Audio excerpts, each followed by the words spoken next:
Ya, kita sudah dengan bersama apa yang disampaikan oleh calon presiden nomor urut 01 Jokowi soal pertemuannya dengan sejumlah ketua umum pendukung beliau begitu. Dan pemirsa, kita lanjutkan kembali berbincang bersama dengan sejumlah narasumber. Saya ke KPU tetap ke Pak Pramono. Pak Pramono masih bersama kita ya?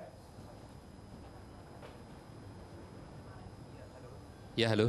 Iya, Pak, tadi disebutkan sesungguhnya Halo, ya. poin yang saya tangkap dari Pak Jokowi bahwa menanti perhitungan resmi dari KPU karena bagaimanapun ini yang berkekuatan hukum, Pak. Lantas bagaimana menjamin perhitungan ini akan independen dan tentu saja aman? Pertama, perlu kami sampaikan bahwa proses rekapitulasi hasil penghitungan suara itu dilakukan secara terbuka dan partisipatif. Yang ketiga, itu dilakukan secara manual. Terbuka dalam arti di proses rekapitulasi baik di kecamatan, di kabupaten kota, di provinsi maupun tingkat nasional itu dilakukan melalui rapat pleno terbuka yang mengundang seluruh peserta pemilu, perwakilan peserta pemilu.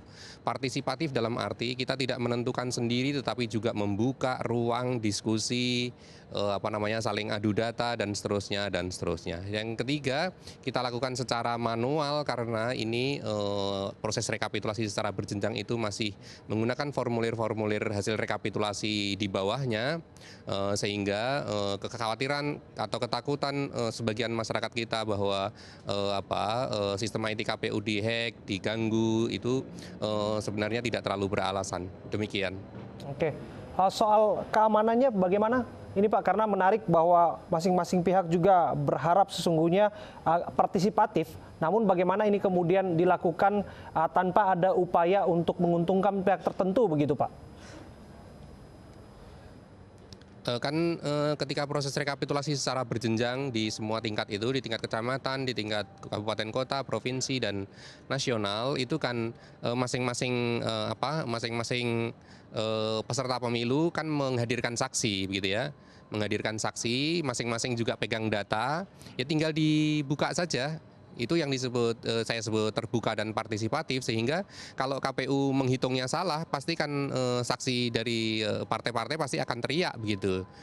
Di situ juga ada Badan Pengawas Pemilu jajarannya yang mereka juga pegang data. Jadi kalau KPU ngawur-ngawur dalam melakukan rekapitulasi pasti diteriakin oleh teman-teman yang hadir di situ. Jadi ini adalah proses yang sangat transparan gitu ya, tidak mungkin bisa ditutup-tutupi, tidak bisa dilakukan secara sembunyi-sembunyi. Jadi kami sangat terbuka untuk menerima saran perbaikan maupun koreksi selama proses rekapitulasi secara berjenjang itu. Ya, kami sesungguhnya berupaya untuk mengakses Pak website dari KPU untuk mempertunjukkan ataupun menyampaikan yang terbaru soal ini, soal hasil rekapitulasi. Ini sebagai bentuk transparansi yang Anda sebutkan tadi ya Pak?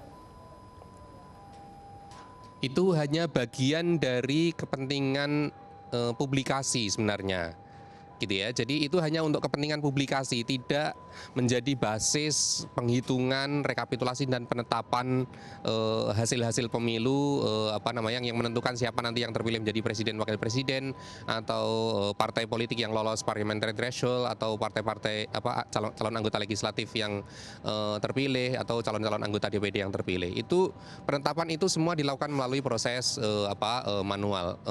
Situng kita itu hanya untuk kepentingan publikasi. Bagaimanapun rekapitulasi manual hal yang kita nantikan saat ini berarti Pak? Betul. Jadi memang ini waktunya panjang.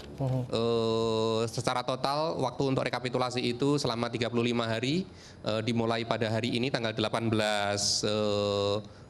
April sampai berakhir nanti tanggal 22 Mei.